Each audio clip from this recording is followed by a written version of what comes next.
have a situation with a couple of smugglers. Did they do something? I'm just directing you to step out of the vehicle. Troopers want somebody. My kid's got no one but me. What are you gonna do? I didn't know any other way to keep us together.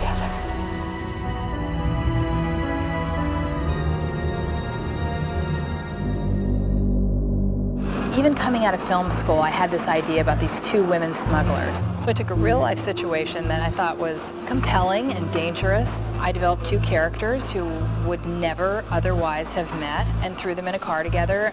The nice thing about Frozen River is I was in charge of what the story was because the budget was so low, the conditions of the shoot were so rugged, but it was worth it because everyone knew that what was on the page was going to be on the screen. There was just one writer.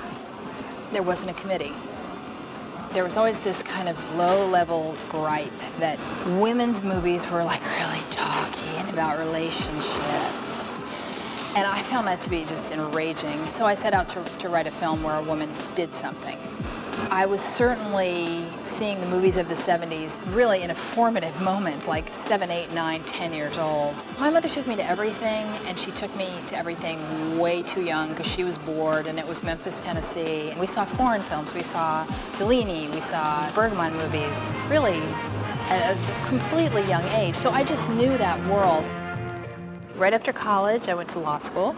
I met all kinds of different people in the criminal world, and it was really fascinating. I would read the entire trial transcript of like why this woman murdered her husband. And it was like scripts, they're written as scripts. Law school teaches you how to, no matter who it is, you get on their side and you advocate for them. You try to make the judge, the jury, the prosecutor have some connection to them. It's exactly the same thing when you're screenwriting. In the third year, I applied to film school. So I just made a quick little segue over that, and we moved to New York, and that's the way it happened. I just get up in the morning and get to the page as quick as I can. I do not limit myself. In that one arena, anything goes. You have to figure out where you are before you go blasting off into where another character is. Or you're just writing yourself into the character you're going to project. Your psyche just kind of mills out the same story over and over, maybe in a different form. So look for that.